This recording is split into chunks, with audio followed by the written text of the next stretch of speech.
வாங்கிட்டா அப்ப நீங்க ஒரு வாதிப்பு என்னாச்சுன்னு நீங்க என்ன வாதிட்டீங்களோ அது என்னாச்சு?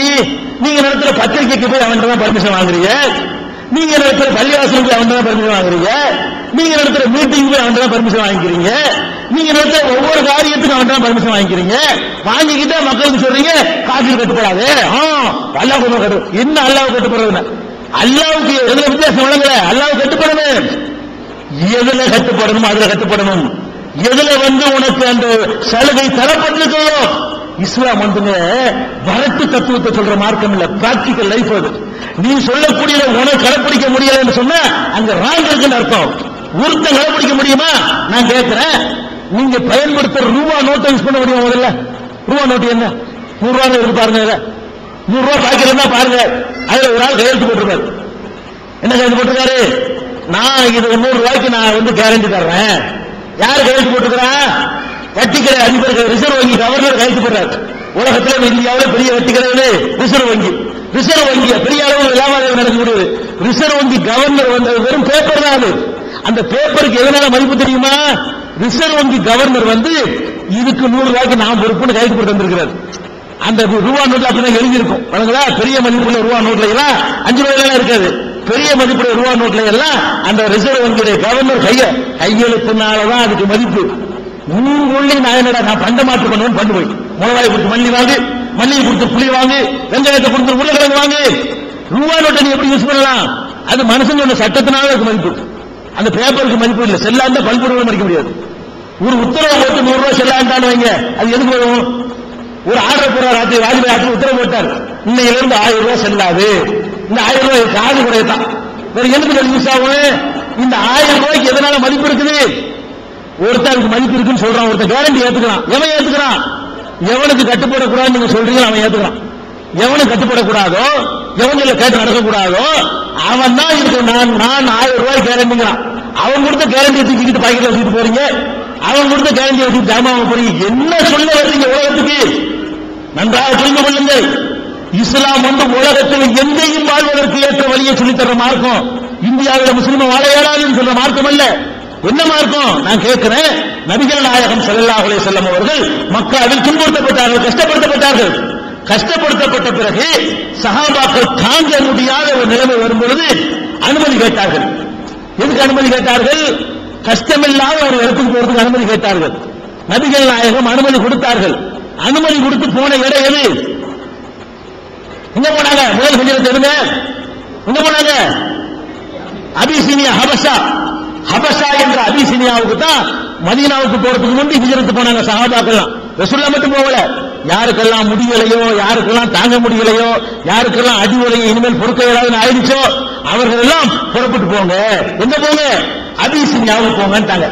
அபிசீனியாவுடைய இஸ்லாமிய ஆட்சி நடந்துச்சு. அபிசீனியாவுடைய மன்னர் முஸ்லீமா ஆனார், பின்னாடி ஆனார். இப்ப அனுப்பும்போது முஸ்லீமா? அவர் முஸ்லீம் அல்ல. அங்க ஒரு கிறிஸ்தவ ஆட்சி நடக்கிறது. கிறிஸ்தவ அடிப்படையில் அவர் அந்த பைபிளை பின்பற்றக்கூடியவர் நஜாஷி. அந்த இஞ்சில் வழியாக நடக்கக்கூடியவருடைய ஆட்சி தான் நடக்கிறது. அந்த ஆட்சியில போய் வாழ்வதற்கு நபிகள் நாயகம் அனுப்பி வைக்கிறாங்க. காபீர் ஆட்சியில நம்மளை பொறுத்த வரைக்கும் எல்லாம் காபீர் தானே. நம்மளை பொறுத்த வரைக்கும் முஸ்லிமை தவிர உள்ள எல்லாருமே காபீர்கள் தான். முஸ்லிமை தவிர உள்ள யூதரா இருக்கட்டும், கிறிஸ்தவரா இருக்கட்டும், இந்துவா இருக்கட்டும், இறை நிராகரிப்பாளர்கள் காபீர் திட்ட வார்த்தை இல்ல. நம்ம கொள்கையை மறுக்கக்கூடியவர்கள், நம்ம பார்வையில் எல்லாரும் சமம் தான். அப்ப முஸ்லிம் அல்லாத ஒரு ஆட்சிக்கு தான் நபி ஸல்லல்லாஹு அலைஹி வஸல்லம் அவர்கள் அந்த மக்கள் அனுப்புறாங்க. அவங்க போய் அந்த மக்களுக்கு அடைக்கலம் கேட்கிறாங்க. அடைக்கலம் கேட்டு வாழ்றாங்க. அடைக்கலம் தான் கேட்டாங்க. உங்களுக்கு அடைக்கலம் தாங்க, அங்க வசிக்க முடியல, அநியாயம் பண்றாங்க, நீங்க தொழுவுக்கு இருக்கப்பா, நீங்க ரோம் வச்சுக்கிறப்பா, உங்க இஷ்டம் போல நடந்துக்கிறப்பான்ட்டாங்க. எதுல? வணக்க வழிபாடுகள்ல. அதே நேரத்தில் அரசியல் சட்டம் எப்படி இருக்காங்க? திருடனா கைவிட்டு வர ஒரு நஜாஷி இவர்களை கேட்டுட்டு அதுல எல்லாம் கிடையாது.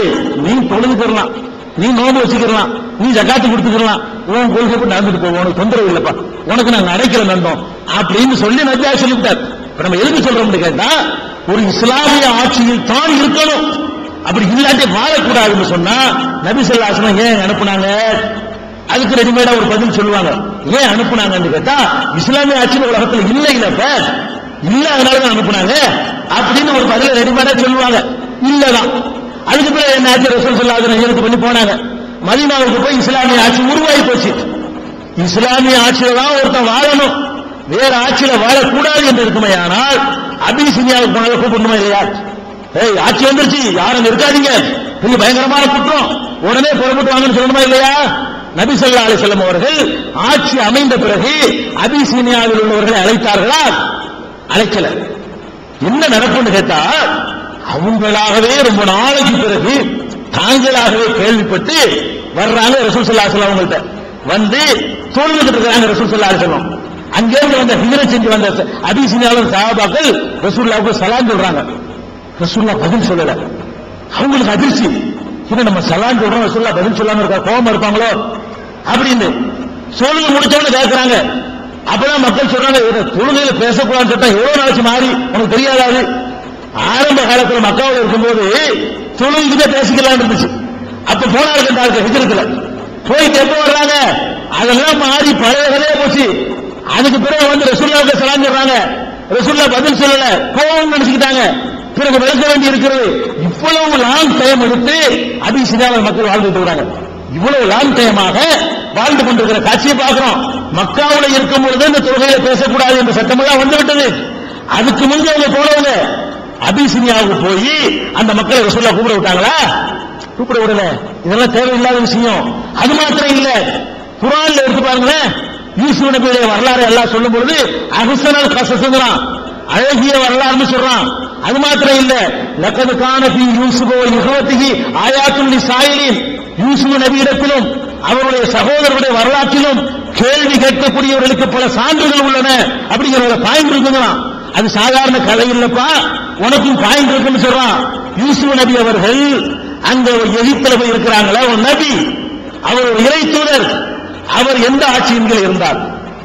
ஜெயில போட்டாங்க, பொய் குற்றச்சாட்டு சுமத்தி, அவர் நல்ல ஆட்சி இல்ல, அவன் பொண்டாட்டி தப்பு செஞ்சதுக்காக வேண்டி இவரத்துக்கு பழி வாங்கினாங்க. அப்படிப்பட்ட ஒரு ஆட்சியில இவர் இந்த கனவுக்குலாம் விளக்கம் சொல்லி பெரிய சம்பவம் நிரபராதின்னு தெரிஞ்ச பிறகு அவரை மன்னர் கூப்பிட விடுறாரு. கூப்பிட விட்டவுன யூசுப் நபி கேட்கிறாங்க, இஜ்அல்னி அலா ஹஸாயினில் அர்தி, மன்னரே இந்த நிதி அமைச்சர் பொறுப்பை எனக்கு தாருங்கள். யார்கிட்ட கேட்கிறாரு? யூசுப் நபி கேட்கிறாரு. யார்கிட்ட கேட்கிறாரு?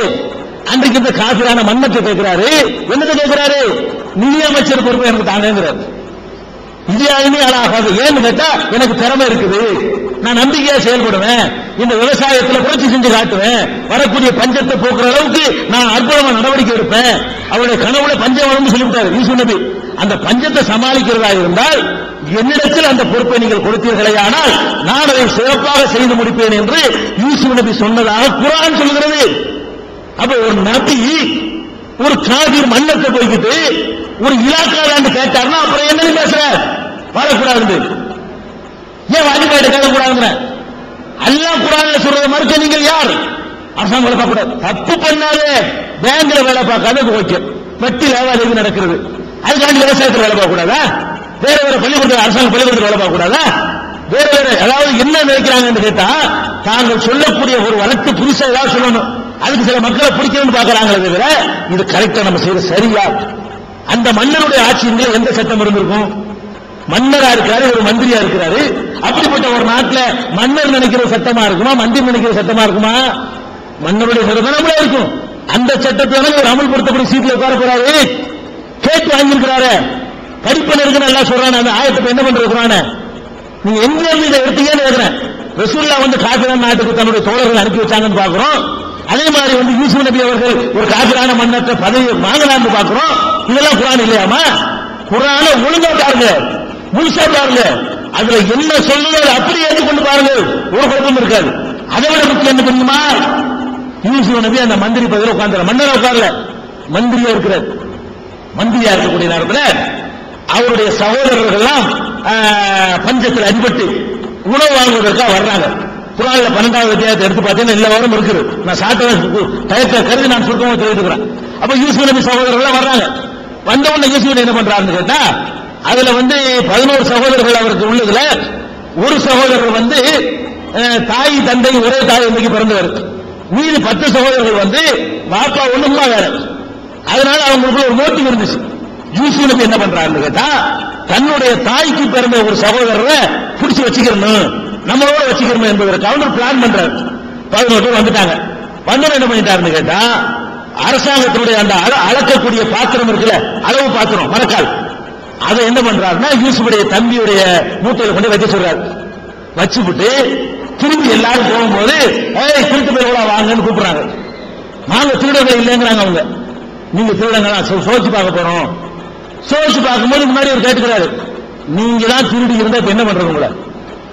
நீங்க திருட இல்லைங்கிறீங்க, எங்க மன்னருடைய அளவு பாத்திரத்தை காணோம், அதை நீங்க தான் எடுத்துருந்தீங்க என்று சொன்னா உங்களுக்கு என்ன பண்றது?